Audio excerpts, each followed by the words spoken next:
Hey everyone, and welcome to this explainer. Today, we're taking a hard look at those big financial assumptions that everyone repeats as absolute gospel, and we're testing whether they actually hold up in reality. And we're targeting a massive one today, Social Security. Right now, millions of people are planning their entire retirement around a highly specific benefit number that they've never actually verified. So we're going to break down exactly why that number is way more fragile than you might think, and we'll separate what is an ironclad guarantee from what is, well, just an educated guess.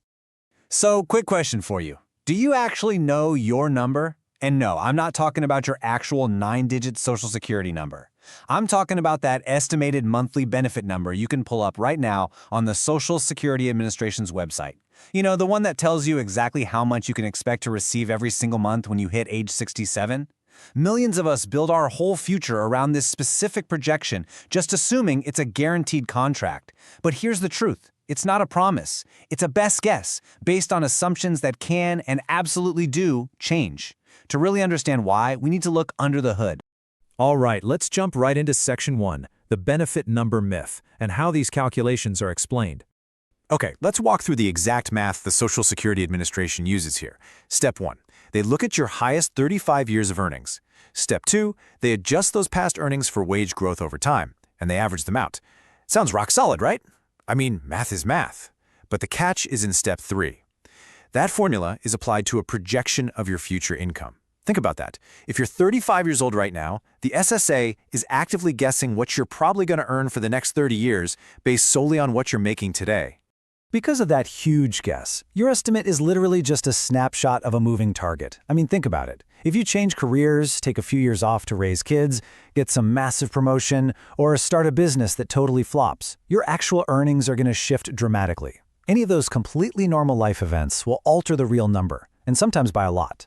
So the first big takeaway here is that the number on your statement is not truly yours just yet. It is entirely dependent on you maintaining your current exact trajectory for decades. Okay, let's dive into this next part. Section 2, inside the trust fund. Is it going bankrupt? You've undoubtedly seen the doom and gloom headlines that Social Security is going bankrupt. To understand what's really happening at a macro level, think of the trust fund like a giant savings account built up since the 1980s from extra payroll taxes. But because we now have way more people retiring and fewer people paying in per retiree, that massive savings account is shrinking. Current projections show that combined trust funds are going to be depleted in the early to mid-2030s, but here is where we need to de-escalate the panic for a second. Depletion does not mean the program shuts down or goes bankrupt. It simply means the surplus savings account runs dry, and the program can only pay out what it brings in through payroll taxes in that specific year. Look, even if that savings account hits absolute zero tomorrow, millions of Americans are still clocking in and paying payroll taxes every single day. The taxes collected would still be enough to cover a massive chunk of the promised benefits.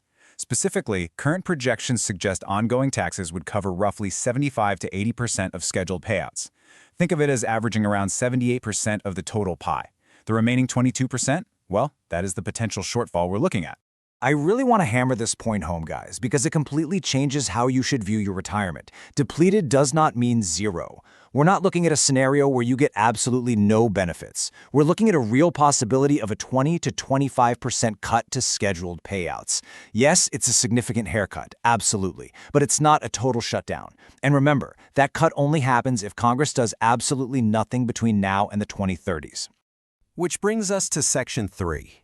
The 1983 rescue precedent. Does history repeat itself? So, what are the actual odds that Congress just sits back and does nothing? Let's trace the timeline here. Back in 1983, the program wasn't years away from depletion. It was projected to run short within mere months. Faced with an immediate, massive crisis, Congress stepped in and passed a set of bipartisan reforms. They gradually raised the retirement age, and they increased payroll taxes. Now, it wasn't universally popular, but it worked. It bought the system several decades of runway. We are now heading toward the early to mid-2030s, meaning we have years of runway to negotiate a similar fix before we hit the wall. Here is the honest, hype-free reality. The system is incredibly likely to continue. Social Security is the single most popular government program in the country, and literally no politician wants to be remembered as the one who let it collapse.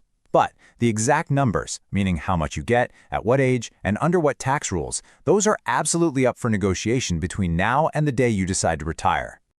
All right, Section 4, guaranteed versus projected. What can you actually count on?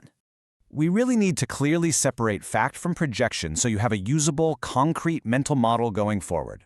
On the one hand, we have what is structurally guaranteed. The program is going to keep existing, and the core structure of payroll taxes funding retiree benefits isn't going anywhere. On the other hand, we have what is strictly a projection, the exact dollar figure you see on your current statement, the assumption that you'll get 100% of that payout without any adjustments, and the current retirement age rules. None of those specific things are guaranteed. Honestly, if you're 25 or 35 years old right now, building your entire retirement math around the exact number your statement shows today is, as our source material perfectly puts it, like planning a road trip around gas prices from 3 years ago. It is directionally useful, sure. It tells you whether you're driving a hybrid or an RV, but it is just not precisely reliable enough to budget your trip down to the penny. So where do we go from here? Section 5, your new retirement plan and how to protect yourself.